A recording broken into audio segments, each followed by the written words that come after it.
Porque a força centrípeta, por natureza, ela é uma força que não interfere no movimento, entendeu? Em que sentido? A força centrípeta ela não tem poder de alterar a velocidade. O peso tem. Né? A força centrípeta, o que ela tem capacidade de alterar a direção. Então, por exemplo, eu tenho uma partícula aqui, Mas o que... a força centrípeta não é tipo a força resultante de um... Não. Não é a força resultante, né? Tipo... As únicas forças que são resultantes dentro da física são duas. Tração e normal. Todas as outras têm forma de calcular. Não, sim, eu sei que tu vou calcular a força centrípeta. Tem forma. Sim, mas é porque no caso estaria o peso apontando para baixo, né? E a força centrípeta, ela está apontando para a direção do centro, né? Para dentro também, não. Mas você entende. Eu dei a sua colocação, mas eu quero entender o seguinte. Se eu pegasse um corpo nessa posição aqui, estaria certo. Eu falar que a força centrípeta é o peso. Mas não está o tempo todo girando? Mas é parado, não? Não, Não, está parado, não. Mostra, olha a figura aí, como tem uma setinha de movimento. Uma setinha circulando. Tem, mas tipo, ele quer que fique... Não, mas não tem mais tipo. Se tem a seta, é movimento. Se tem movimento, ele pode estar em qualquer ponto trajetório. Então, se eu pegasse ele nesse ponto aqui, para onde é que ia estar a força centrípeta? Para cá. Porque ele é para cá. E para onde é que ia estar o peso? Também para cá. Então, é incoerente. Agora, como é que... É por isso que quando eu estava pensando ali na questão, eu estava sem entender o que é que ele queria falar. Porque se fosse para ele amarrar a questão e ela ficar 100% correta, ele teria que dizer a posição pontual que o corpo iria estar. Então, por exemplo, se o corpo estivesse aqui, ó, sem problemas. Aliás, aqui ainda teria problema, porque ó, eu teria a centrípeta para cá e eu teria o peso para cá. Ó. Aí, onde é que é a resultante? Para cá. Entendeu? Então, a única posição que daria certo eu admitir essa condição aqui era quando ele estivesse aqui, ó. Aqui estava maravilha. Porque aqui a força centrípeta está ali para o centro e o peso está ali para cá. Ó. Elas se equilibram realmente. Aí aqui está jóia. Né? Então, a questão tinha que deixar amarrado isso aí. Né? Mas os números estão já aí, né? As formas... Se tivesse... É porque eu estava revisando esse conteúdo, aí eu fui fazer essa questão, aí caiu essa da FUVEST, né? Eu estava fazendo umas questões. Aí, tipo assim, quando... Geralmente nas questões a gente sempre vai meio que cobrar esse ponto lá de cima e o lá de cima e o lá de baixo, né? Tipo, porque esses do lado ficam muito difícil de fazer a questão, não é isso? Certo, tá? Outra coisa. Quando eu tenho uma corda aí, tipo, se tivesse um negócio fixo aqui no meio da circunferência, e aí uma corda, aí teria a tração para cima, certo? Então, a força centrípeta tem um ponto aqui. Tipo assim, presa aí a corda no centro da circunferência, do círculo. Tem uma coisa aqui, um eixo de segurança e uma corda para baixo. Exatamente. E aí tem tipo uma bolinha aqui, tipo um negócio. Aí teria a tração para cima. Exatamente. Aí teria a tração para cima, não é? E a força... O peso da esfera estaria para baixo. A tração estaria para cima. E a força resultante só que, calma. Só que isso, a corda em movimento circular. Então não teria só peso e tração. Teria peso, tração e teria força centrípeta. Mas, tipo, a corda tá girando. E aí ele fala que quer que eu analise a corda nesse ponto aqui. Aí tem a força centrípeta, não tem? Não? Tem. Que é pra cima. Aí ela seria força centrípeta, mas tá acima do peso. Pronto, sabe? E outra coisa que eu queria saber. Nessa situação aqui, não tem a normal que não tá em contato com nenhum subsídio. Deixa eu ver perfeito, né? Normal, aí que tá. Nunca vai dizer que normal é reação a peso. A normal ela assume o valor do peso. Mas só existe normal se houver contato com a superfície. Por isso que tem a normal no globo da norma. Porque os pneus estão em contato com a esfera. Só que eu não estou lembrando direito o motivo de que quando a normal ponto mais alto, ela é negativa. Porque se ainda está encostando no negócio. Tipo... A normal fica negativa porque, nesse caso aqui, excelente pergunta. Quando você está aqui, ó, a moto está aqui. Quando a moto está aqui, nesse ponto, o peso ele é para baixo. Uhum. A normal ela é para cima. Sim. O nosso referencial admite que tudo que sobe é positivo e tudo que desce é negativo. Por isso eu trabalho negativo, quando você estuda orçamentos. Mas quando você está aqui, ó, quando você está aqui, eu não tenho normal para cima. Eu tenho peso para baixo e eu tenho a normal para baixo. É por isso que ele cai se ele parar aqui. Ele não pode passar muito tempo aqui. Aqui ele pode ficar parado. Porque a normal não permite que ele caia. Mas aqui, nesse caso, não. Entendeu? Aí, como a normal está para baixo, a normal admite o mesmo sentido do peso e por isso tem o mesmo sinal. Ah, então isso é Entendeu? zero, né? Aí ele é zero. Mas só a normal vai ficar zero ou o peso também? Peso também. As duas se equilibram. Se equilibram não, as duas se somam. Né? As duas se somam e acabam se anulando.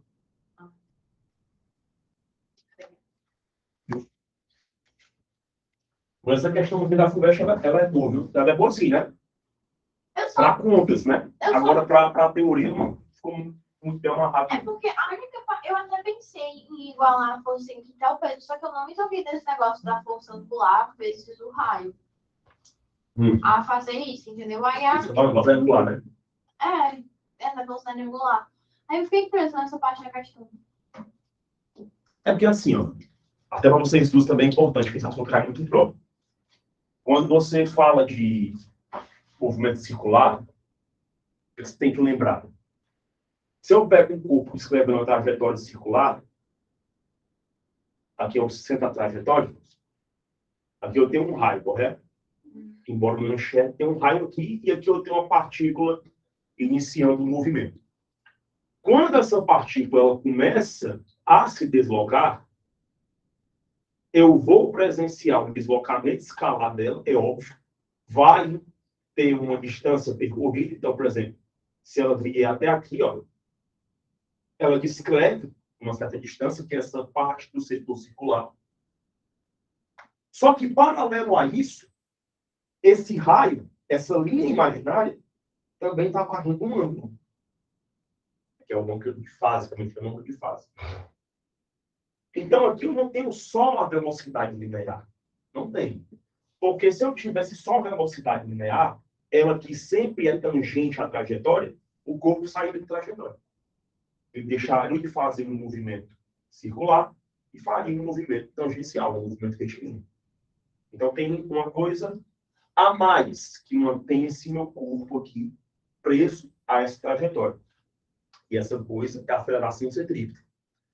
Como consequência da aceleração centrípeta, tem uma outra velocidade, que é a velocidade angular, que é a que está ligada a esse ângulo aqui. Alguém você tem que lembrar, né? Na cinemática, a velocidade é ΔS sobre ΔT. Isso é óbvio. Então, a mesma coisa vai acontecer com a velocidade angular. A única coisa que vai mudar é que ômega não é deslocamento escalar. Ômega é a variação do ângulo. Então, eu vou ter a variação do ângulo, que é ΔΦ, sobre o tempo. ΔT. Aí, maravilha.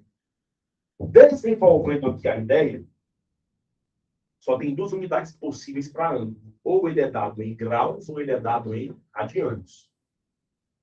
Quando eu falo em radianos, o valor máximo que um ângulo pode ter é 2π, né? Que equivale a 360. E 360 é uma volta completa, concorda? Qual o tempo necessário para que eu tenha uma volta completa? É período.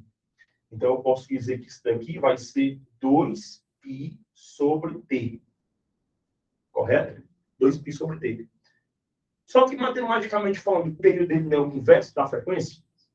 E se eu substituir o inverso da frequência aqui, não fica assim, ó. 2π vezes f. Essas são as três possibilidades que eu tenho para o cálculo da velocidade angular. Vamos pegar a mesma ideia, a mesma coisa, e jogar dentro da velocidade linear. Agora, a minha distância percorrida ela vai ser o comprimento da minha trajetória. E a minha trajetória é uma circunferência. o comprimento de uma circunferência é 2πr. Então, eu posso colocar aqui V é 2π vezes o raio, dividido pelo intervalo de tempo. O intervalo de tempo, para que eu dê uma volta completa na minha circunferência, também é chamado de período. Então, fica 2πr sobre t. Jogando a mesma ideia que eu joguei aqui dentro da velocidade angular, eu posso dizer que isso daqui vai ser 2π vezes r vezes f. Aí, olha aqui, ó. 2π sobre t é quem? É ômega. Aí eu posso dizer, ó, que eu posso substituir isso aqui por ômega. Aí eu tenho que ver, ele é ômega e. Se deu certo em uma, tem que dar certo também na outra. Não é 2πf? Aí eu tenho aqui, ó, 2π e f. Posso trocar por quem? Por ômega. Aí eu chego na conclusão de que V é igual a ômega f. Então, isso são coisas que vocês não podem esquecer de jeito nenhum. Essas relaçõezinhas aí, meu amigo, são importantes demais para o prova. Tem outra questão que eu queria saber, mas é só mais. Como é? Tipo.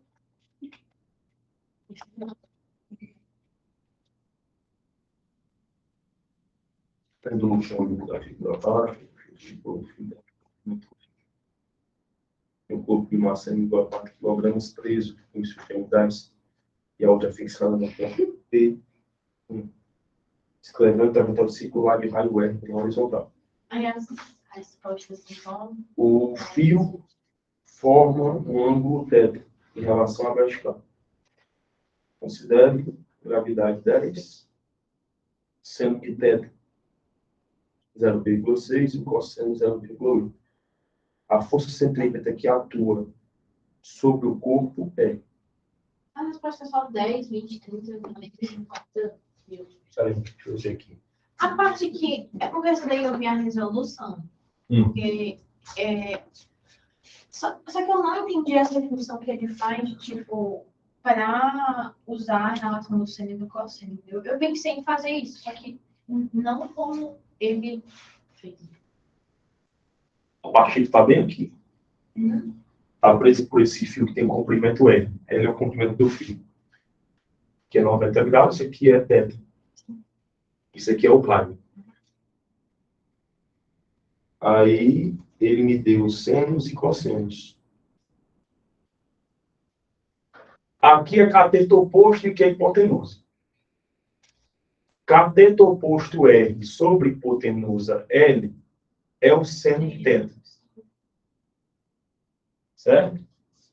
Então, R, ele deu aqui o valor de quem? Do seno e do cosseno. Somente. Não diz quanto é ele, nem quanto é ele. Então, eu posso. F que multiplica 0,6, que é o valor do seno. L é L que multiplica 0,6. N. Aí ele quer saber a força centrípeta. Só deu a massa.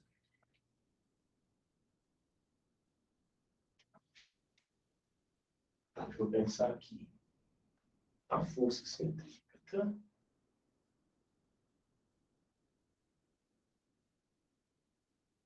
Ela pode ser dada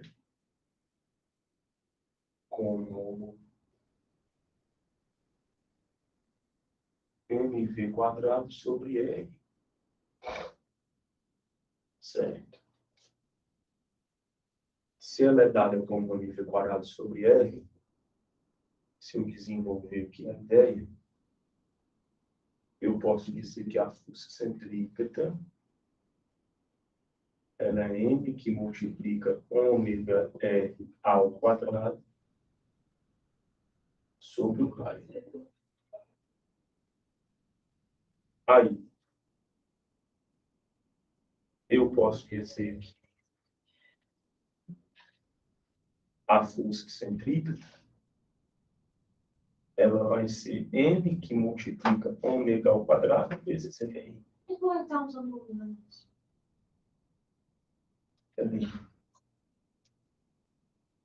Aí, É porque assim, é porque eu pensei que como ele tinha dado as relações de seno e de cosseno, aí o Broca descobriu isso daqui, entendeu? Pela figura. Porque ele fez na resolução, ele fez tipo um desenho que aqui ficou o peso, entendeu? Aí ele não explicou. O a massa pela propriedade.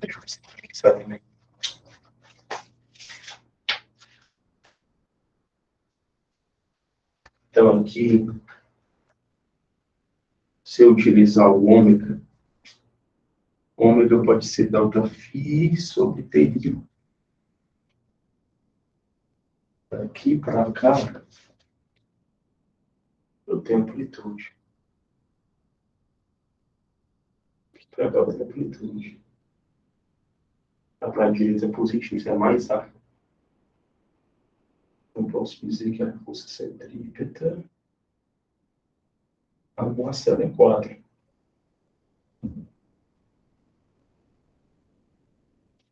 Explico 100 e 90. Dá 0.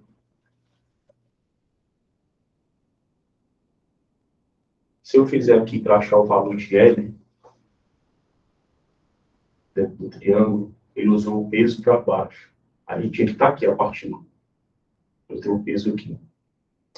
É porque ele tinha feito o desenho que é essa, como se tipo, tinha botado uma parte pra cá e essa parte vinha pra cá. Do peso. Tipo, o peso da partícula usava pra cá, aí como ela tem as mesmas dimensões, o peso vinha pra cá. Aí ele fez as nossas perspectivas do triângulo. O peso aqui. O peso ele está aqui. O peso ele está aqui. Tudo bem. Se ele tivesse feito as peças aqui, é o mesmo fio, beleza. Ele está dizendo que o peso está para cá também.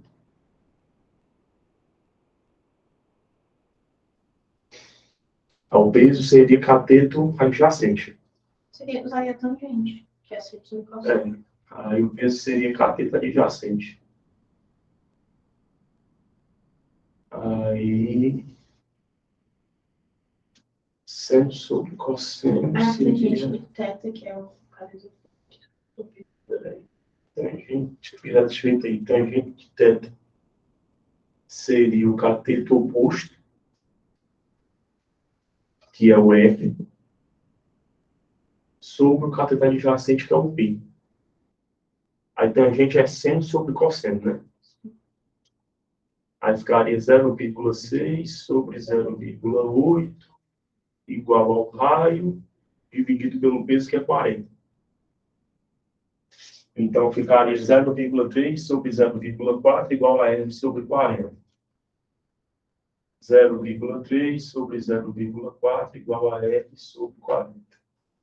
Então, ficaria 0,3 dividido por 1 igual a R dividido por 10. R seria igual a 3 metros. Se R é 3, eu consigo achar o valor de R. Né? Porque eu faria o seguinte. Se R é 3, eu acho o valor de L. Então, ficaria o cateto oposto sobre a hipotenusa igual ao seno. Então, o R é 3 metros sobre o L, que eu quero descobrir, isso daqui igual ao seno de θ, que é 0,6. Massa.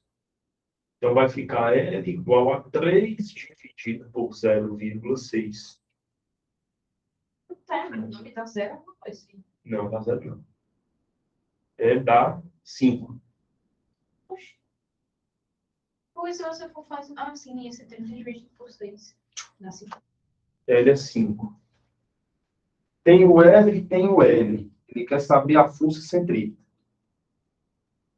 Força centrípeta é uma conta do centro da trajetória. Mas aí só tá na fórmula, né?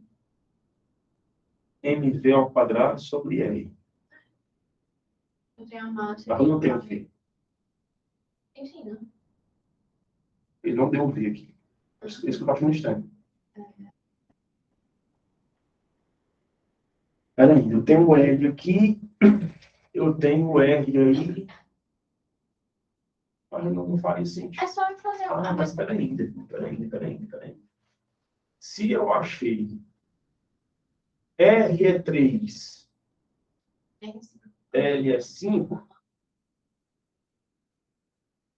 não podia ser 4, não.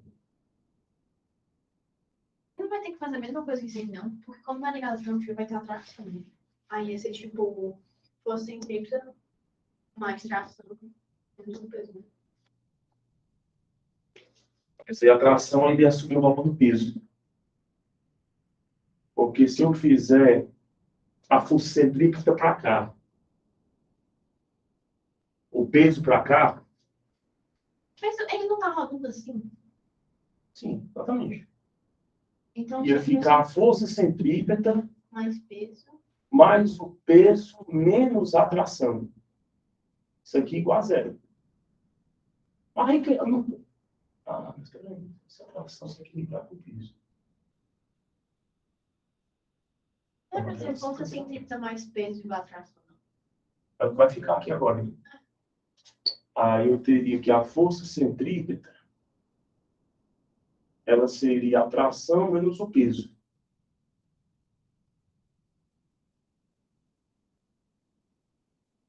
Vamos ter a tração.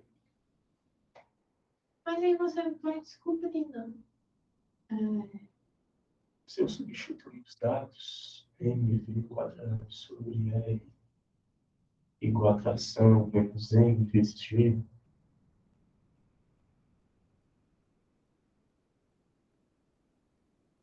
dá para ficar com duas incógnitas. Não tem velocidade.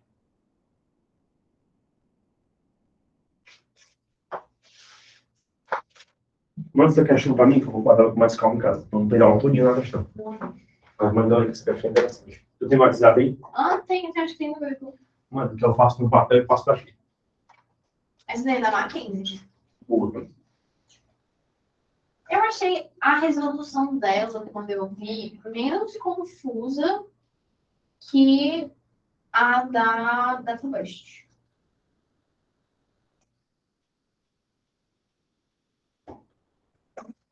Um detalhe que eu não estou me ligando aqui.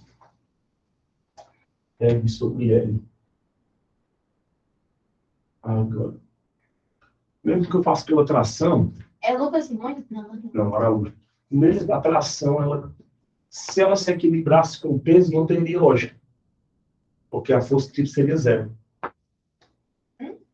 Se a tração se equilibrasse com o peso, porque é centrípeta mais peso igual a tração. Centrípeta mais peso é igual a tração. mv ao quadrado sobre R seria igual a tração menos massa vezes gravidade. Se eu substituir no lugar de V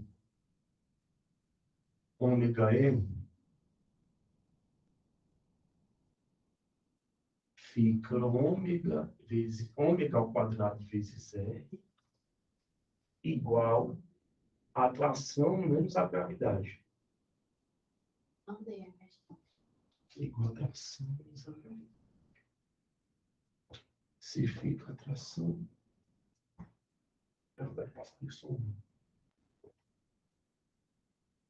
o raio era 3, foi o que eu achei? Foi. Aí ficava.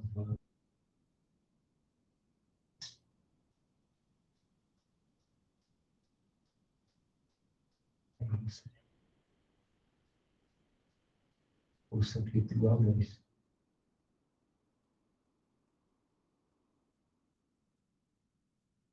Olha.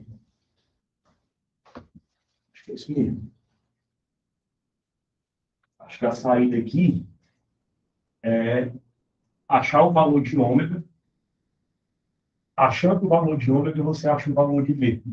Aí você consegue encontrar a tração. E depois só igualar a forma que a gente tem aqui, ó. O centímetro está acima dos pesos. Essa cadeira, acho que ela com ele.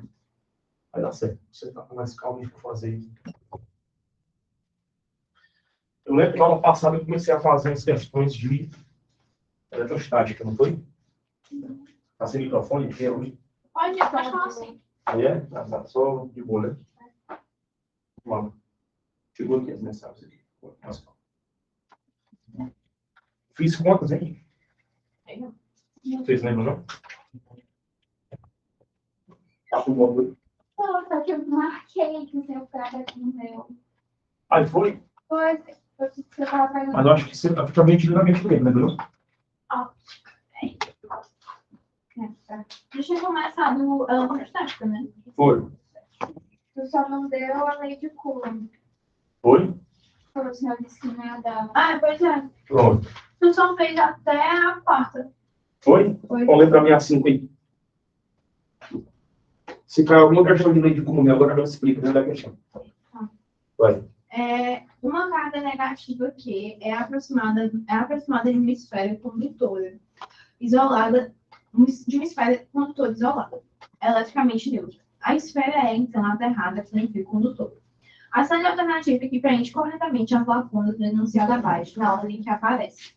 Se a carga Q for afastada para bem longe, enquanto a esfera está aterrada, e assim foi por defeito o aterramento, a esfera ficará. Por outro lado, se primeiramente o aterramento for desfeito, depois a carga Q for afastada, a esfera ficará. Então, peraí, vamos lembrar como são os passos da indução. Tem dois corpos, né? O corpo eletrizado e o corpo neutro.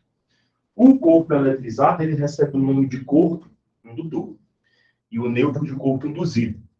Os procedimentos são, primeiro, se aproxima o indutor. Ao aproximar, ocorre a polarização. Segundo, você vai ligar o aterramento. Depois que você liga o aterramento, ou acontece a descida dos elétrons, ou acontece a subida dos elétrons. Terceiro, você desfaz o aterramento. Então, você desmonta o aterramento para evitar que os elétrons que desceram ou subiram possam regressar ao corpo. E o quarto, você afasta o indutor. Né? Então, os procedimentos são esses. E o corpo induzido, ele sai com carga oposta ao corpo indutor. Né? Então, pelo que a Bíblia diz, tem que completar a sequência, não é isso? Então, assim, se a carga ela é negativa, a esfera vai ficar o quê? Positiva. Né? Aí ele fala aqui, se a carga Q for afastada para bem longe, enquanto a esfera está aterrada, e a seguir for desfeito o aterramento, a esfera ficará neutra. Né? Então, se eu afastar a carga Q negativa com o aterramento ainda feito, não vai haver eletrização. Porque eu estou permitindo que os elétrons, que nesse caso, se a carga é negativa, o corpo induzido tem que ficar o quê? Positivo. Então, os elétrons dele fazem o quê? Descem pelo fio. Né? Então, nesse caso aqui, ela fica eletricamente neutra. Não, se ela for negativa, é porque meio que fugiu da ordem dos passos aqui, né? Porque ele afastou antes de tirar do fio. É porque deu duas situações, né? A primeira situação, que é essa que eu estou lendo agora, é imaginando que o corpo indutor ele foi afastado antes do aterramento ser desfeito. Porque você primeiro junta elas, né? Primeiro aproxima. Aí faz aterramento. Aí liga o aterramento. Aí depois desliga o aterramento. Depois afasta os corpos. Então, se meio que fugiu da ordem certa, então quando foge da ordem, ela fica nula. Não acontece electrização. Não acontece nada, então. Com o corpo induzido, não. Ele só sofre uma mera polarização e, mediante o afastamento do indutor, ele volta a ser neutro. Então, o primeiro espaço é eletricamente neutro. Por outro lado, se primeiramente o aterramento for desfeito e depois a carga que for afastada, ele ficará positivamente carregado. Então, eletricamente neutro e positivamente carregado nos dá aí como gabarito letra A, né? Então, letra A, resposta da questão 5. A 6. O que é ali a 6? 3 corpos eletrizados inicialmente com carga Q1 igual a -2. É Coulomb? Isso aí é Coulomb, né? Carga é Coulomb. Hã? Carga é coulomb. Então, Q1 É porque tem um mi antes. é microcoulomb. É. Então, é menos 2 microcoulomb. Certo? É Q2 igual a 5 microcoulomb e Q3 igual a menos 4. Q2 igual a 5 positivo, Sim. E Q3 microcoulombs. E Q o quê? Q3 Igual a menos 4. microcoulombs. Ah. Localizam-se em um sistema eletricamente isolado. Após trocarem cargas entre si, os corpos 1 e 2 apresentam as cargas Q1 igual a 1 e Q2 igual a 3, respectivamente. Qual a carga final do corpo Q3? Qual o número de elétrons cedidos ou recebidos pelo corpo 2? Não entendi. Houve contato entre quem? O contato foi entre? O corpo 1 e 2. Então, peraí. Houve um contato entre Q1 e Q2. E Aí o contato foi desfeito. Após trocarem cargas entre si, os corpos 1 e 2 apresentam as cargas Q1 igual a 1, Positivo. sim, microcoulomb, e Q2 igual a 3. Respectivamente. Qual a carga final do corpo 3, Q3, e qual é o número de elétrons cedidos ou recebidos pelo corpo 2? Ele não disse com quem o corpo que ele entrou em contato? Então, assim, não tem 1 e o 2 entraram em contato. Sim, Ah, o 1 e o 2. Não houve contato com o corpo 3. Não, é um sistema isolado. Então, você não houve contato com ele, a carga dele está alterada. Aí ele quer saber quantos elétrons ligaram. Não tem menos. Porque se ele for isolado, teoricamente a carga dele ficaria igual, menos 4 microcoulombs, não tem opção. Após trocarem cargas entre si, os corpos 1 e 2 apresentam cargas Q1 e Q2. Qual a carga final do corpo Q3? Mas Q3 não foi mencionado nenhum contato com ele. Q3 não existe, se fosse. Qual o número de elétrons dados ou recebidos pelo corpo 2? Então, ele está dizendo que o Q3 é eletricamente isolado. Peraí, você já perguntou quanto você deu o Q2? Será que ele está dizendo que o Q2 e o Q3 tiveram contato? Mas ele ia ter que falar isso na questão. Sei lá. Mas, ó, o que é que eu consigo afirmar? Primeiro, Q1 perdeu elétrons. Como é que o senhor sabe? Porque ele deixou de ser negativo e ficou positivo. E Q2 ganhou elétrons, porque ele sofreu uma redução de carga. Ele saiu de 5 e foi para 3. Então, o Q2 ele recebe elétrons, ele não doa elétrons.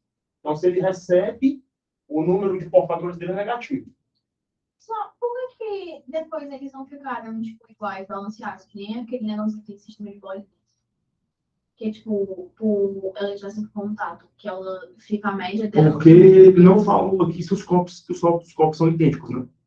Só acontece que essas cidades foram iguais. Mas como é que ele quer a carga de Q3 se Q3 não entrou em contato? Q3 é para ter a mesma carga.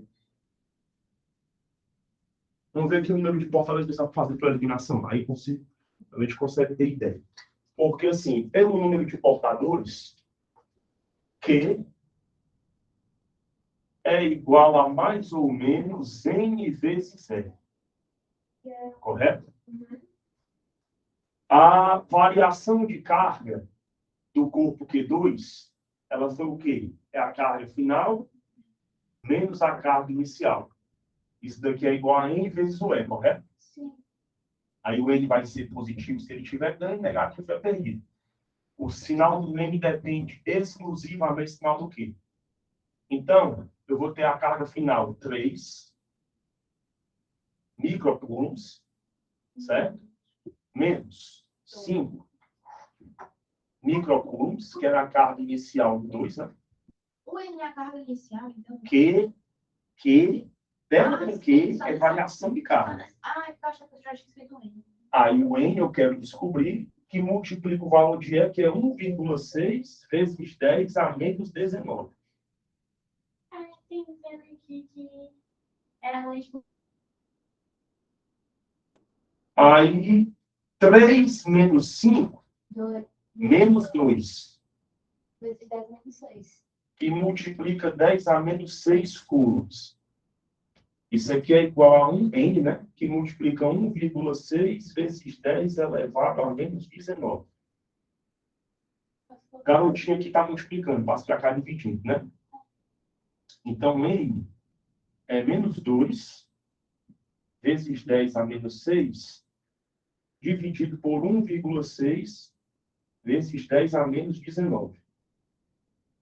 Certo? Então, n vai ser menos 2 dividido por 1,6. Tá. Tá bom. Menos 1 dividido pelo... Não, menos 2 sobre 1,6.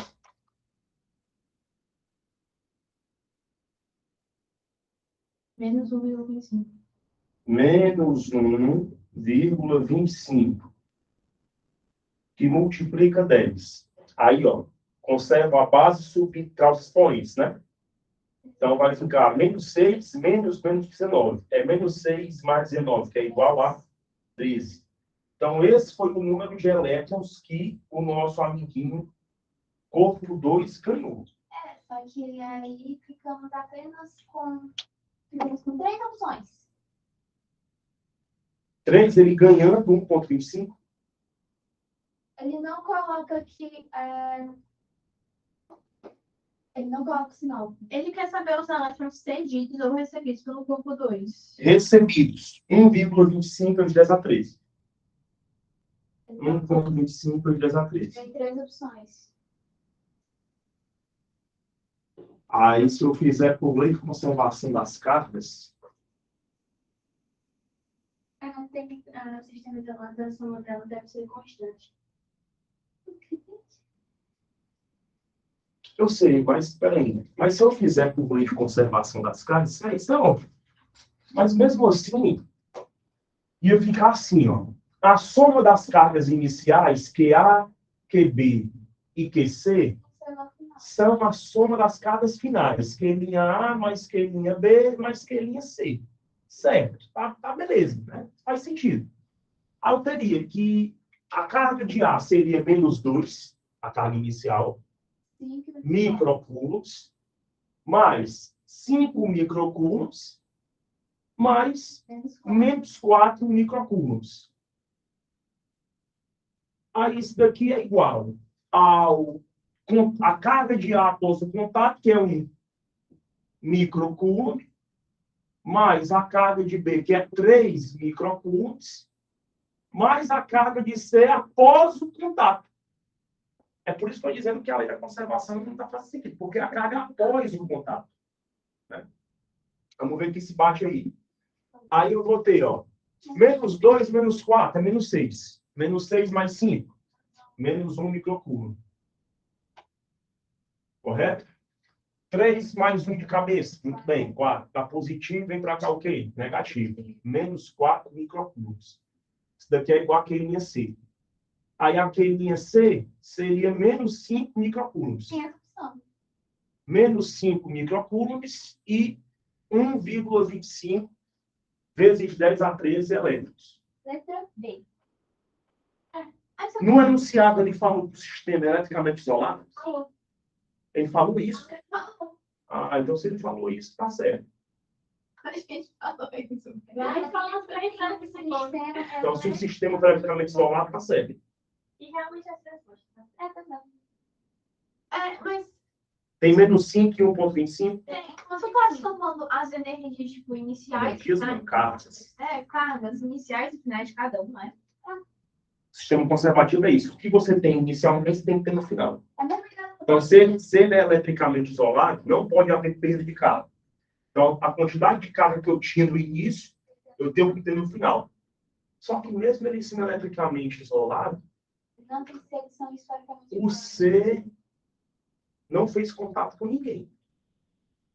Se o C não fez contato com ninguém, o C ele ganhou carga.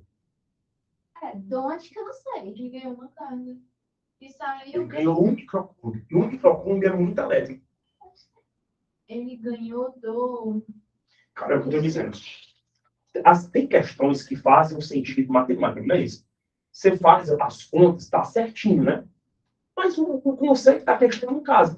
Porque, tipo, se você tivesse dito, ó, a esfera C foi colocada em contato com as esferas A e B e não desce a carga, aí, massa. A gente se pá, jogava o sistema eletricamente isolado. E tá ali, ok. A não ser que a questão tenha sido colocada errada.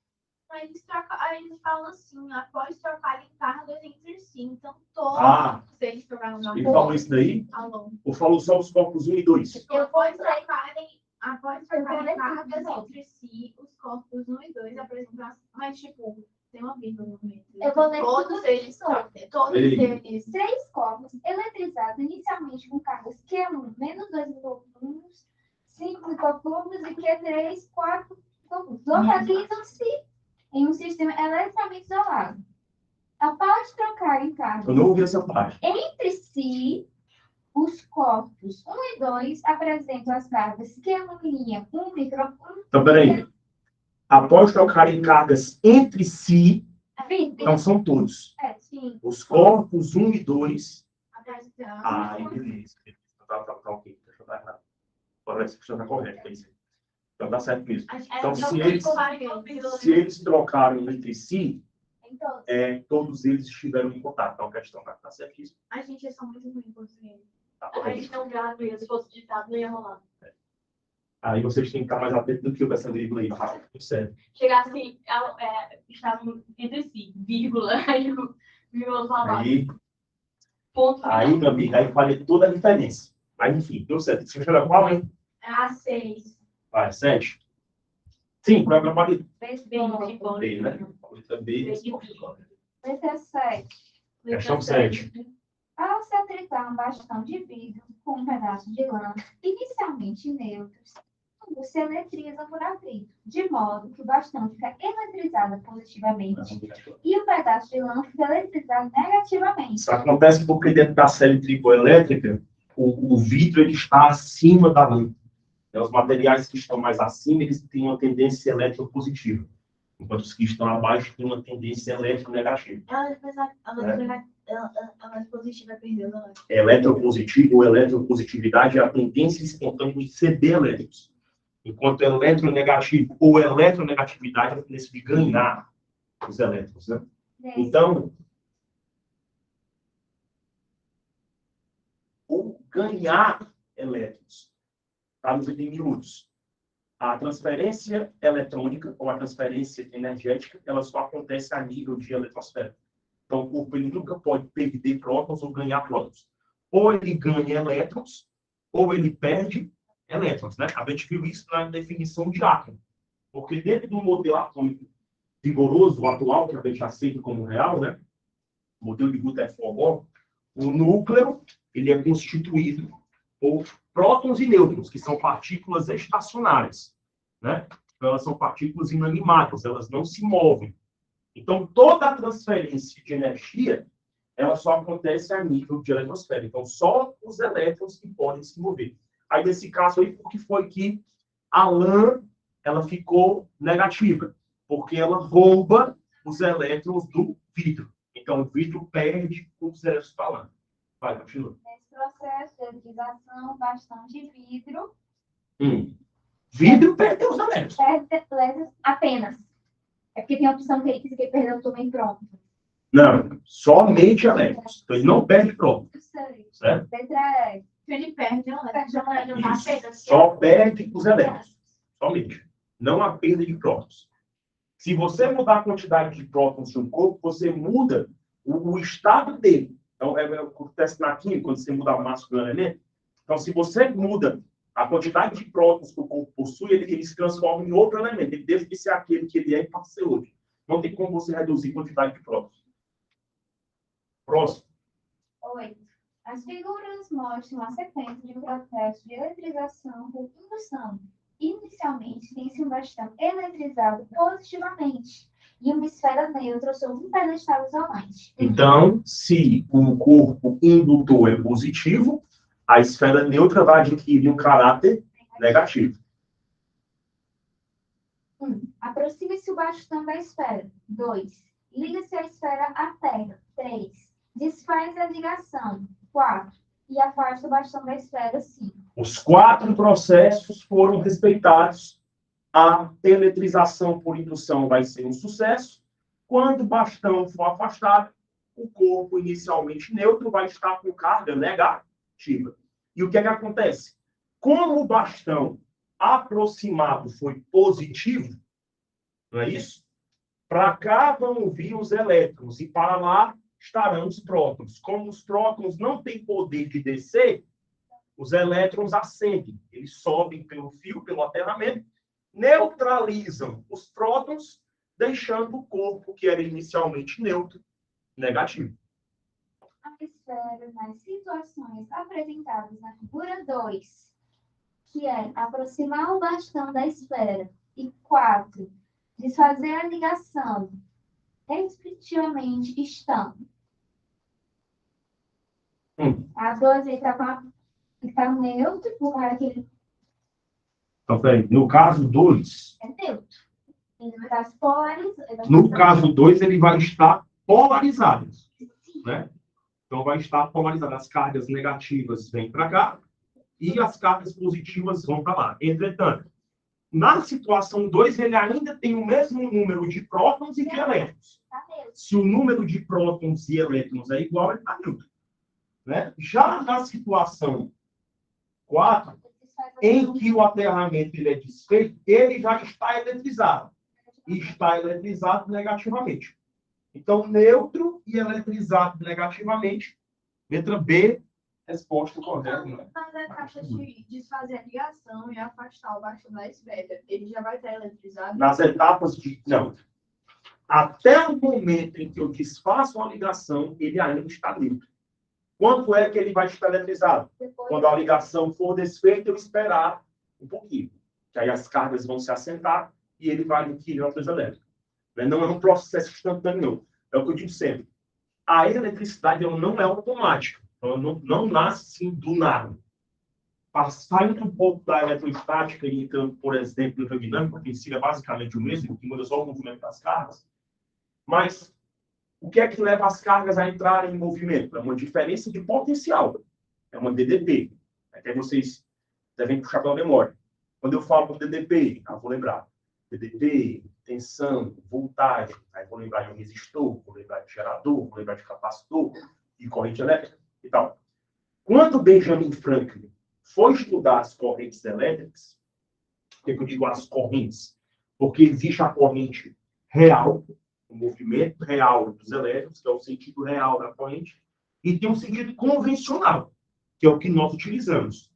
Como é que o sentido real da corrente se estabelece? É do polo negativo para o polo positivo. O polo negativo tem a maior concentração de cargas e o polo positivo tem a menor. Né? Então, na natureza, as coisas tendem a ir de onde tem mais para onde tem menos.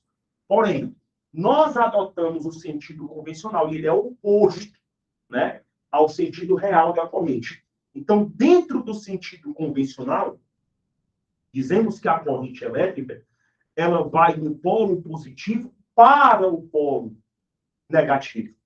Né? Então, perceba que sempre tem que haver uma diferença para que eu tenha as cargas atuando. É isso que leva o corpo estático a ser eletrizado. Por que é que o corpo neutro vai ter uma tendência a ser eletrizado? Porque apareceu uma diferença de carga. Eu aproximei dele um corpo que não era neutro. E esse corpo, pelos princípios de Charles Dufay, que as cargas elas atraem os opostos e os neutros, faz com que ele seja forçado a adquirir carga. E ele leva um tempo para isso acontecer. Então, eu preciso esperar um tempo para que haja a polarização. Tenho que esperar um tempo para que os elétrons subam ou desçam, a depender do caráter do corpo indutor. Tenho que esperar um tempo para que eles se estabeleçam dentro do corpo neutro, após o aterramento ser desfeito, para aí sim, depois, eu poder afastar o motor. Então, não é, tipo assim, automático. Quando você faz essa experiência em sala de aula, eu sempre faço com esse assunto, é a aula toda. Né? Porque eu levo uns minutos em torno da bancada, aí eu pego o ligo, geralmente da graça, o corpo neutro está aqui, pego o bastão, aproximo. Aí é legal porque a gente tem um bastão metálico, uma ponta metálica, A alumínio ele aproxima da esfera quando ela está neutra, não acontece nada. Porque o bastão é neutro, a esfera é neutra, neutro com neutro, e boa. Quando o processo está em trâmite, eles aproximam de novo. O que é que acontece? Nada, velho. Nada. Aí depois que o aterramento é desfeito e eles aproximam, o que é que acontece? Todos levam um choque. Então, uma pequena fagulha passa pelo bastão e percorre todo mundo, porque eu boto todos eles pegando na mão do outro. Não, a intensidade é a mesma. E o choque é bem pequeno, entendeu? O choque não chega nem a 0,5 volts. Eu sei, mas a última pessoa não sente mais, porque ela tá, tipo, no final. Ela Não tá tem uma outra pessoa para transmitir. Sim, na realidade ela sente menos, né? Porque nós somos resistência. Então, se você é resistência, você provoca queda de corrente cada vez que ela passa. Então, a primeira pessoa que ela... A primeira é o pior, né? Porque está recebendo toda a carga. A última é de boa. Então, aí é tanto que depois da última você dissipa a corrente, né? A não ser que você fique ali grudado, né? Você fica todo mundo assim.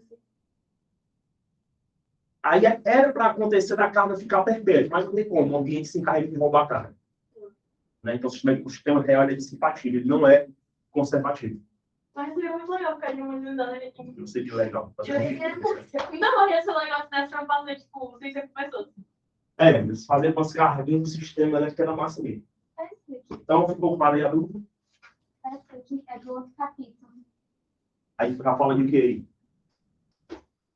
Acabar as questões já? Não, já tá um monte. E por que não capítulo? Porque eu li. Eu quis fazer. Tanto elétrico, linha de força, não foi com dois externos. De forma e já faz aí. E tá dentro desse capítulo para agora? Não, é outro capítulo. Não, vamos para o estado. Eu queria entender essa daqui. Abre esse assunto. Não faço discussão sobre isso.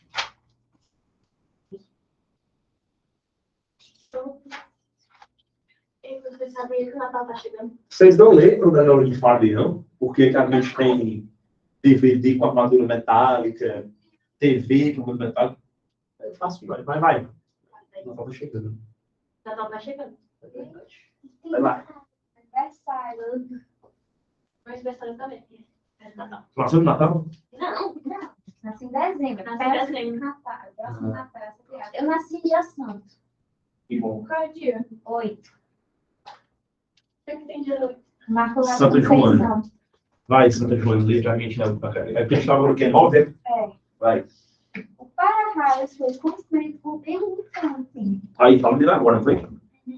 sendo constituído por uma haste de metal ligada à terra por um fio condutor. Você sabe como é que funciona o para-raio? Sim. Nunca se perguntava isso, não? Eu li, no próximo capítulo explica. O para-raio, ele é bem simples, né? Ele é bem rudimentar. Então, ele é um fio enorme, certo? Gigantesco, que literalmente ele está ligado em vários ramos dentro da Terra. Certo? Aí tem uma antena metálica aqui, ó. Uma espécie de haste metálica.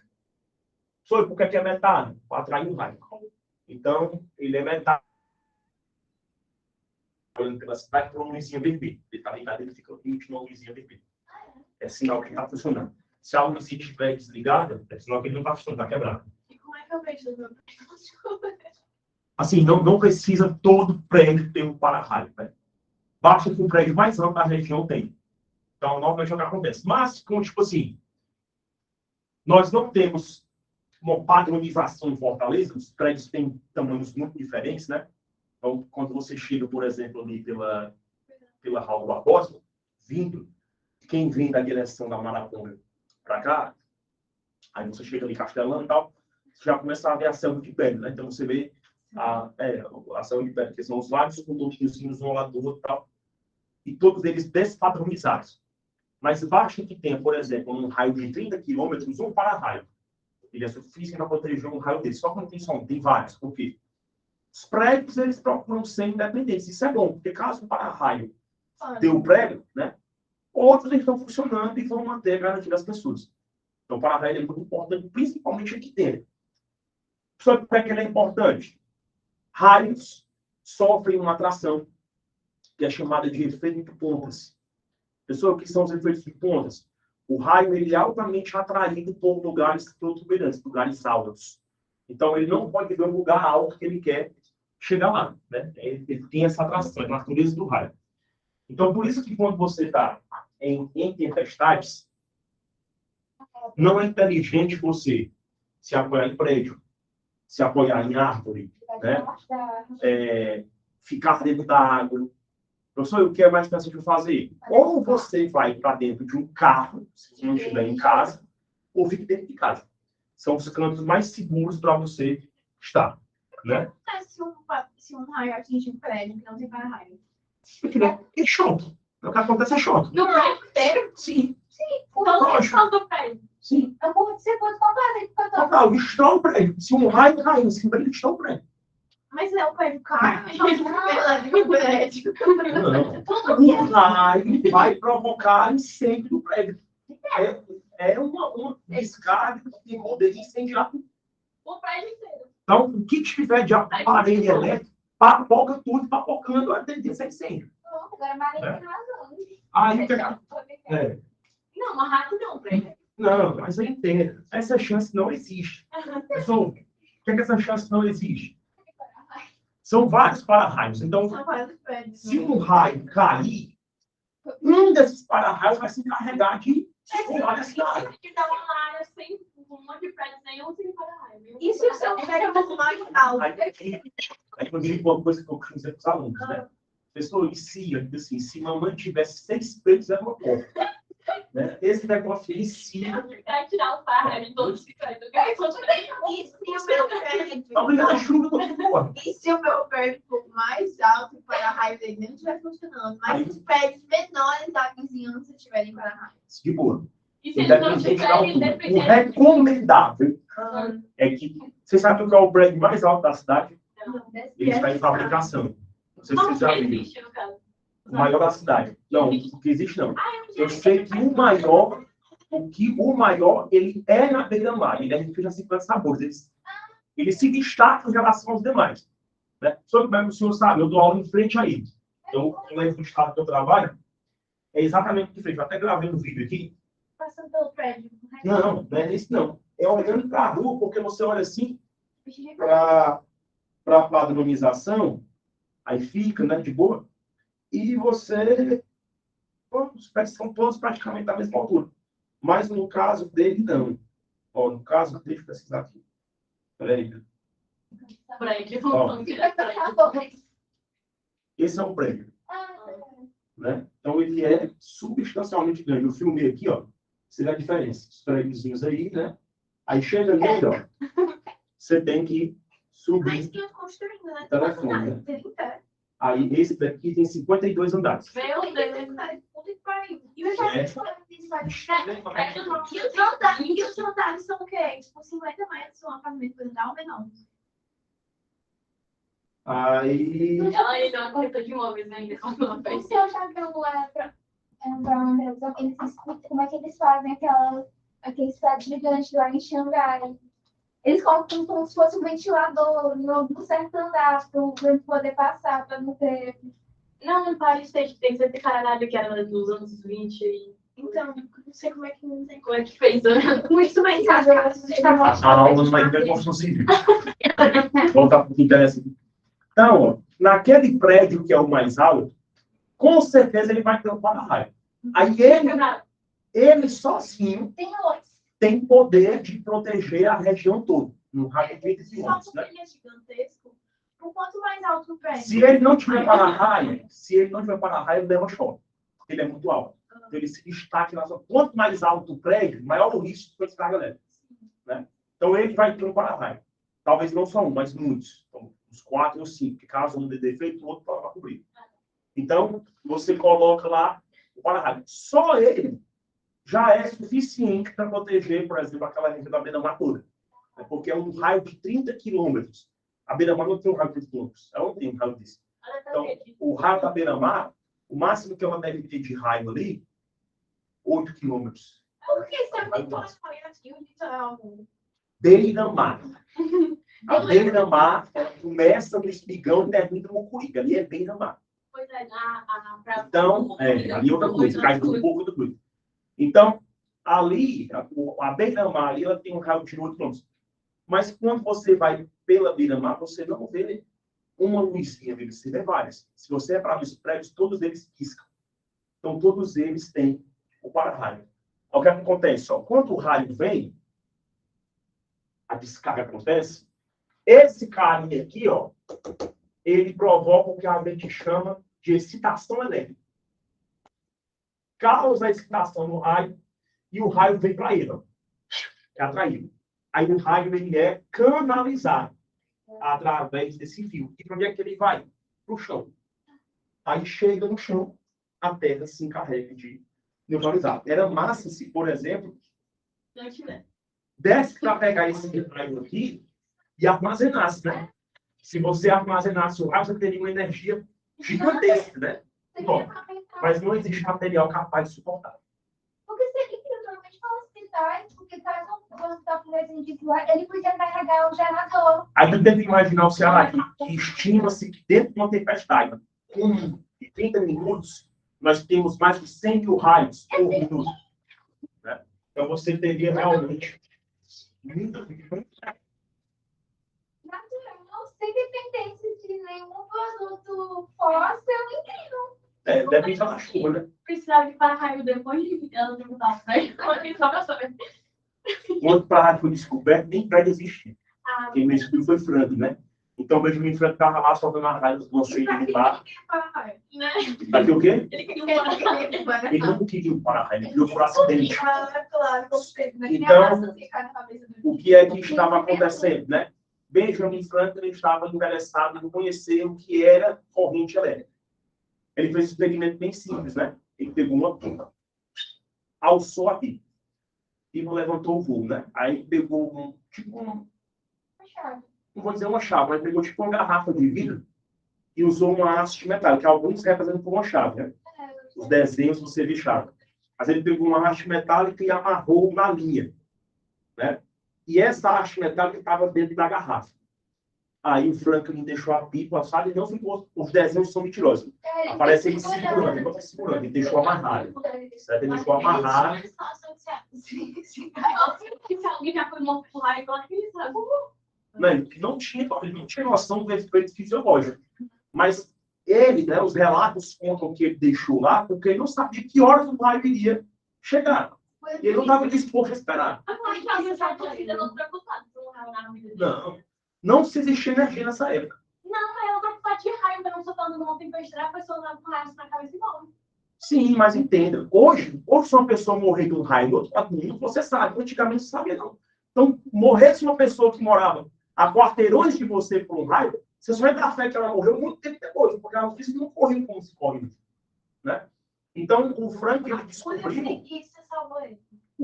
descobriu acidentalmente o que ele fez, né? Ele amarrou lá a linhazinha, sentou e ficou contemplando, né? Aí ficou olhando, aí começou a chover, a chuvinha começou, descargazinhas e tal. Aí um desses raios atingiu a pipa. Ficou tudo incandescente. Ficou o caminho todo. Aí ele percebeu que na garrafa, na região da garrafa, era um lugar em que tinha maior concentração energética, porque era mais intenso o brilho. Mas o que ele percebeu? Esse troço que atingiu, ele não sabia o nome de raio, né? Esse negócio que atingiu a pipa foi atraído por esse metal. Aí foi quando o Franklin percebeu que cargas elétricas tinham afinidades com corpos metálicos. E foi quando nasceu a primeira ideia de condutor elétrico na Terra. Então, deve-se saber Benjamin Franklin. Então, devemos à corrente elétrica o conhecimento de corrente elétrica a Franklin. Então, foi ele que, pela primeira vez, conseguiu observar uma corrente, como é que uma corrente podia ser transmitida, né, dentro de um sistema. Se ele tivesse, por exemplo, usado uma linha toda metálica, não é possível, mas desce, né, para usar uma linha toda metálica, ele teria feito essa primeira transmissão de energia da história. Mas não foi ele quem fez, né? A primeira transmissão de energia da história foi feita por Nikola Tesla. Então foi Tesla que, pela primeira vez, conseguiu canalizar energia, né? Conseguiu transportar energia de um ponto para outro. corrente alternada. Aí demos essa ideia aí, né? Então, Franklin foi genial. Ele só, pra você ter ideia, né? Franklin não sabia nem o que era próton e o que era elétron. Falando da coisa nova. Né? Então, ficou sabendo o que era elétron. O primeiro indivíduo a utilizar o termo elétron foi Bohr. Né? Então, Bohr foi o primeiro cara a falar. Não, Bohr não. Thomson. Thomson foi o primeiro cara a falar o termo elétron. E como é que ele falava? Partículas positivas, partículas negativas. Ele só usava esses dois termos, essas duas nomenclaturas. Continua. Então é assim que um para-raio funciona. O para-raio foi construído por Benjamin Franklin, sendo constituído por uma árvore de metal ligada à Terra por um fio condutor. Em sua extremidade superior existe uma coroa de pontas metálicas capaz de suportar o forte calor gerado pela descarga elétrica.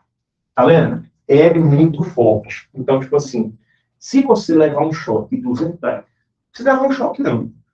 Churrasqueira elétrica não existe, né? Você não bota a tomada aqui e o ferro dela aquece por corrente. Ali é o efeito Joule da corrente. Mesmo a corrente, ela aquece o ferro. Né? Então, a corrente, ela promove um efeito Joule muito intenso. Eu estou falando de 220 volts, uma corrente relativamente pequena, né? Embora seja muito letal, mas é pequena quando comparado a um raio. Raios são bilhões de volts. Então não é 220, é 9 bilhões, então é muito calor produzido. Por que que nesse experimento aí do Franklin, a garrafa de vidro não quebrou aí? Quebrou-se. Quebrou? Não quebrou de imediato, é mais para pouco. Então, quando o raio atingiu, você levou um minutinho e tal, explodiu tudo. Desintegrou a pia, acabou tudo. Seu princípio de funcionamento se baseia no poder das fontes do condutor elétrico. Quando uma nuvem eletrizada que esteja passando nas proximidades de um para-raios interage com ele, surge um forte campo elétrico entre as fontes elétricas das nuvens e as cargas nas pontas dos para-raios, oriundas do aterramento. O campo elétrico fica cada vez mais intenso até ultrapassar a rigidez elétrica do ar, 3 vezes 10 a 106 velocidade por metro. Lembram que eu disse que é volt por metro, não? Pode ser, eu acho que é. Volt é o V maiúsculo, é volt por metro. Então, isso daí é a unidade de impedância. Entenda, existe resistência, que é a dificuldade que os materiais impõem à passagem de corrente, e essa resistência, ela promove o efeito Joule. Então, para nível de ensino médio, ninguém que vai ser técnico, agrotécnica, né? Nem em elétrica. Então, para nível de ensino médio vestibular, resistência, ela promove o efeito Joule, que é a dificuldade de passagem de corrente, e tem a impedância, que é o limite máximo que o material suporta para não conduzir eletricidade. Sabe quem é um dos melhores isolantes elétricos que existem? O ar. O ar, ele é um dos melhores isolantes elétricos. Mas a descarga, ela é tão poderosa de um jeito que ela transforma até o ar em condutora, porque ela vence a barreira de impedância. Porque as moléculas são distantes. Como as moléculas são muito distantes, fica difícil de alguém passar por elas. Corrente então somente por vácuo. Faz todo sentido. Se a coisa discutisse por vácuo, não tinha fio de energia. Era só o corpo de um para outro passando. Certo? Sim. Tipo, E as moléculas gasosas são o quê? são as mais separadas, elas são as mais estáveis. Então, cada vez que a gente vai passar, não. Se elas são mais estáveis, esse negócio como é que é mais fácil? É mais difícil eles atingirem uma molécula. Mas deixa eu ver. Você sabe como funciona o fogão de indução? Só que tem a ver. Ele não aquece, tipo, se você pegar ele, está frio, mas ele queria aquecer a panela. Porque esse tem sua panela específica. Isso eu sei. Exato, mas eu tô falando daquele negócio da churrasqueira e eu fiquei assim, aquece o metal, né? Eu fiquei, mas... Mas se você botar a mão, você se queima, churrasqueira. Exato, né? Aí no outro, se você colocar a mão, você não se queima. Mas é porque a churrasqueira é condução. Pois é, tem um fogão que é tipo aquelas plaquinhas que são fogo, tem um. É cerâmica. Aí vidro cerâmica, aí tem um de fogo. E tem esse aí que, tipo assim, ele é um fogão frio, que você toca ele não queima e. Porque ele não te queima. Você não pode colocar lá, tipo, tá ligado? Se não se queima, se você quer colocar a panela, não aquece. Mas se você colocar a sua mão na panela, você se queima. Né? Porque a panela já tá quente. O que acontece é que o fogão de indução, ele só tem propriedade de esquentar materiais metálicos. Você não é metálico. Exato, não, porque só Né? tem propriedade. É da propriedade da indução. Então, por exemplo, se eu pegar você e eu botar, por exemplo, meu dedo dentro de uma serpentina, uma bobina indutora, não acontece nada. Acontece, eu vou levar um choque. Mas eu não vou ser aquecido. Entendeu? Então, tipo assim, se eu boto o dedo aqui dentro da bobina, vou levar as descargas, mas eu não vou sofrer efeito Joule. Porque o efeito Joule, ele obrigatoriamente tem que ter contato elétrico. Então, por exemplo, não tem efeito Joule numa transmissão de energia sem contato. E é o que acontece na indução. O transporte de energia indutivo é dispensando contato. Então, não tem efeito Joule. O ar se encarrega de envolver a energia térmica. Aí, quando você põe a mão, você não sente, só tem sensação térmica de quintura. Mas se você colocar a panela e colocar a mão, você se queima. Você vai sentir porque teve contato, teve condução de dois corpos sólidos. Por que eu não posso, tipo, eu tinha um fogão a gás, assim, eu tinha só um fogão a gás. Porque quando eu compro um fogão a indução, eu não posso usar muitas panelas. Eu não sei. Aí tem da É porque tem que ser uma panela que tem 3 camadas de tem que manter. uns negócios aí de panelas, essas panelas elas têm um material magnético. Então as panelas comuns não têm. E eu já fiz com desse. Materialmente. Mas para ter feito. Não, já até. Sim. Já até falando. Mas eu não estou transformando o fogão em carga. O fogão está sendo usado para aquecimento. Aterramento eu uso para eletrizar o corpo. Quando nós ninguém. Só pode Cachaça é esse aqui. Só pode ser panela de aço, não pode ser panela de cobre, nem de barro, nem de alumínio, nem de vidro. Ou seja, tem uma panela, né? Não, é de aço. É horrível. Só pode ser panela de aço. Claro, né? Não, é horrível. É, porque você geralmente tem panela de inox. É inferno, né? Vai.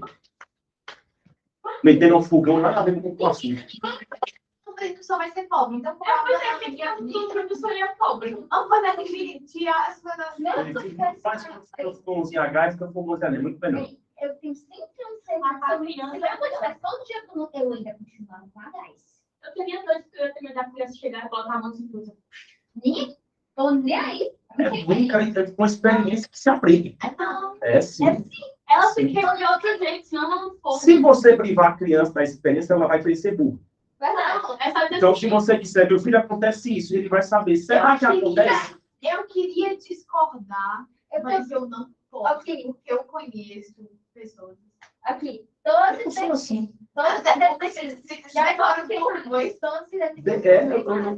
Eu sempre, diferente do que o senhor presidente acha que o nordestino, todo mundo é burro, né? Sim. Nós somos inteligentes, mas eu, quando era criança, Acho que é comunista aqui. quando eu era criança, papai dizia assim, ó, meu filho, você não pode pegar em corrente. Aí eu dizia, por quê? Energia, tem que falar corrente, né? Aí eu dizia, mas por quê? Você leva choque. Choque dói. Aí eu ficava agora assim para ele. Eu digo, mas dói como? Dói muito? Perguntava, né? Papai, dói muito. Aí papai dizia, né? Eu falo como paciente, né? Dói, meu filho, dói muito. Você levar um choque. E outra coisa, você pode sofrer um dano maior, você pode morrer. Né? Eu dizia, tá legal. O que acontecia? Eu morava numa casa, né? Hoje vocês têm disjuntores em casa, né? Antes eram fusíveis. Você tinha os fusíveis aqui, e às vezes o fusível queimava, para a energia da casa, sei lá, trocava. Aí eu lembro demais, mais ou menos dos 8 aninhos, por aí, 9. E você não esquece porque momentos que você leva um grande impacto, você nunca vai esquecer. E foi o que aconteceu, né? Os relógios, os medidores, né? De porcelana. Então ficava quadradão enorme, assim, horrível, de porcelana. O arco voltaico bem grandão. E aí, o terra, o neutro e o fase, né? Os 3 tipos de energia ligados e a distribuição da casa acontecia. Massa. E bem aqui o quadro de fusíveis. Um fusível queimou. Aí o papai saiu, né? Foi lá, comprou um e botou. Aí eu fiquei observando ele, né? Aí ele foi lá, abriu, desligou aqui a chave geral, baixou aqui. Quando ele baixou, ele tirou o fusível, aí cheirou aquilo que estava queimado mesmo, aí botou o outro, né? Aí quando ele botou, ele ligou a chave, voltou tudo normal. Pode ser a mágica. Aí eu ficava, legal, o que será que eu colocou ali, né? Eu perguntando, mas fiquei calado. O que é que eu fiz, né? Peguei a cadeira, botei ele ali, aí fui lá observar, né? Fiquei olhando para o quadro de energia e tudo. Aí os fios de cores diferentes. Aí eu não entendi, né? Porque não tem fios diferentes, né? Porque não é tudo um fio só. Isso já me perguntava, né? O que é que eu fiz, né? Fui na cozinha, peguei um garfo, né? Um garfo de comida mesmo. Aí voltei e subi aqui, ó. E quando eu subi, pá! Eu taquei o garfo no meio dos fios aqui, ó.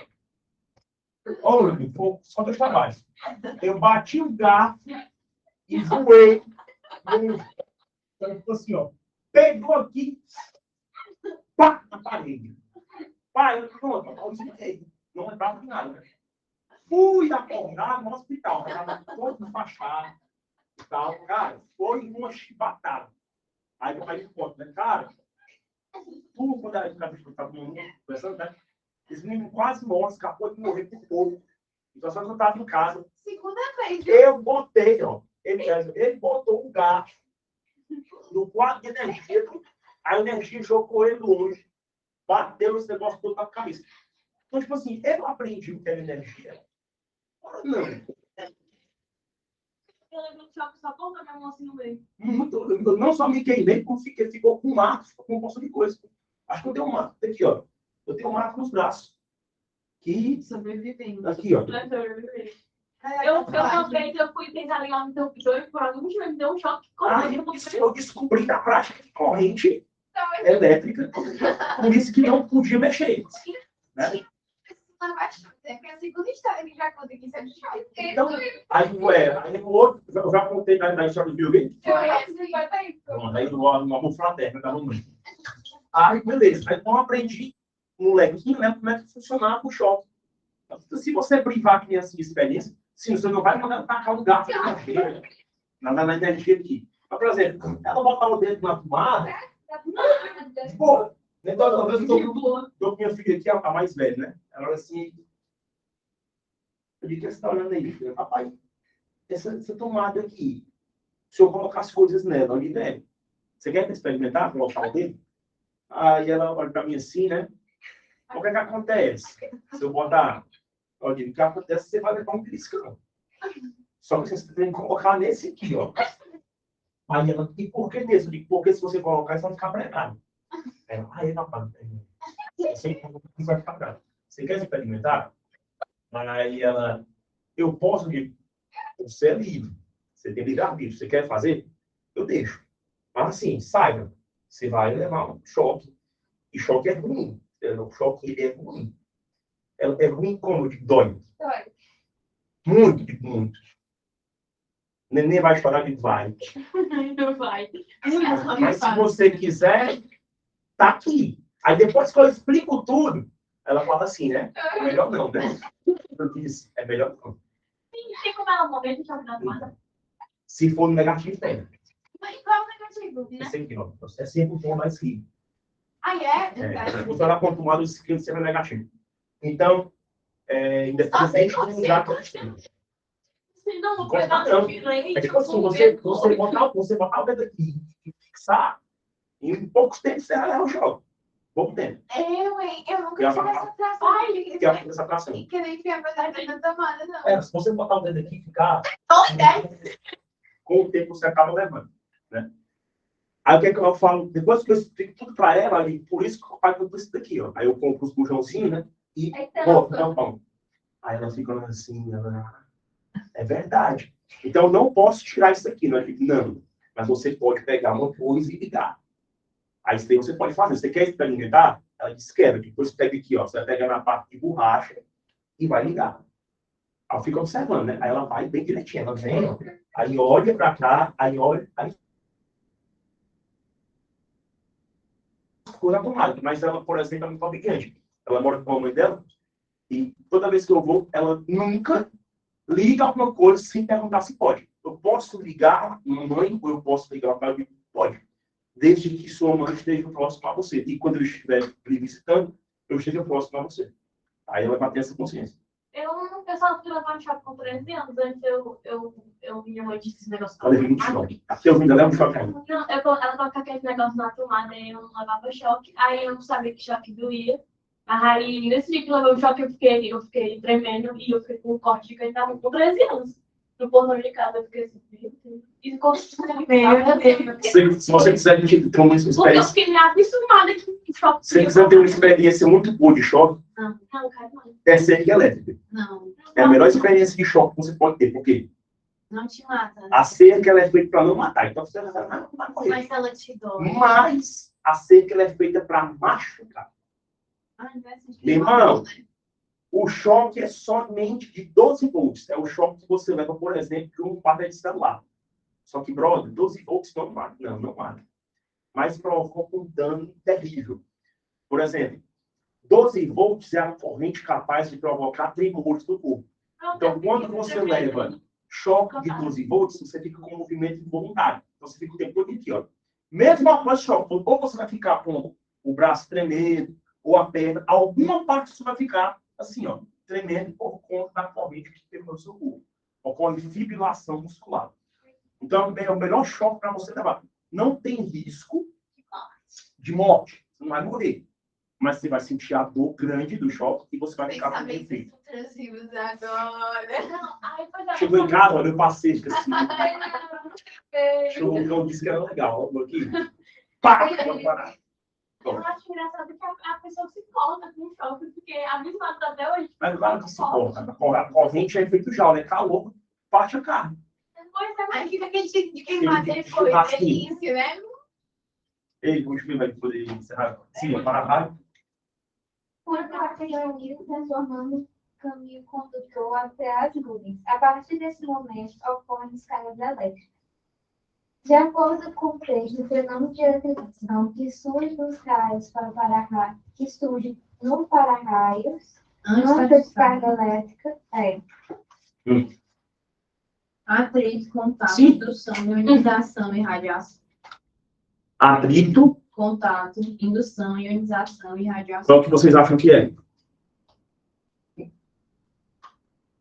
No para-raios antes é indução, né? Atrito vai ser, eu vou pegar o raio e vou esfregar. Não vou. Eu vou pegar o raio e vou só tocar. Não, então vai ser o quê? Indução. Então, indução é o efeito que acontece à distância. Beleza? Finalize as questões em casa e amanhã passamos para falar de campo elétrico, leite puro, gaiola de faro. Continua. eu não tive coisa com eletricidade, que meu pai fechava. Tem vivência? Com isso não. Mas Mas sabe o que é que acontece? A pessoa cresce, fica aqui com a minha mulher atual. Tem medo de ligar até um rádio. Não tem coragem de ligar. Porque cresceu sendo inibido das coisas. Ai. Eu minha mãe ficava puta que eu ligava as coisas sem ela presente, mas eu nunca ia no choque. Ela ficava assim, minha filha, vai lá, papai. Mas eu colocar o carro, vai dar choque. É de borracha. que eu tava cozinhando, meu pai pediu, não, eu tava fazendo putinho frito, óleo mesmo. Aí meu pai, Juna, faz uma salsicha aí frita pra mim, corre dog. Porque ela tava com a mãe na cozinha comigo, mas eu já era crescida, eu já podia fazer sozinha, se quisesse. O óleo entrou dentro da salsicha e espocou. Aí eu fiquei toda tipo, mas eu creio que tá com o meu braço na minha roupidaria. Tipo, não tem nada. Olha quente, nós queimou. Eu só senti depois. No momento que o óleo espocou. E a minha Graças a mãe, Deus, hein? minha rua tava quente. Queimadura de óleo quente é negócio sério. Eu tive de segundo grau, uma só uma bolinha bem pequenininha. Mas óleo quente não é brincadeira, não, viu? É gordura, né? Essas controladeiras são todas queimadas. Igual a gente mexe com cozinha, culinária, essas coisas, aí eu mexo, eu queimo sozinho.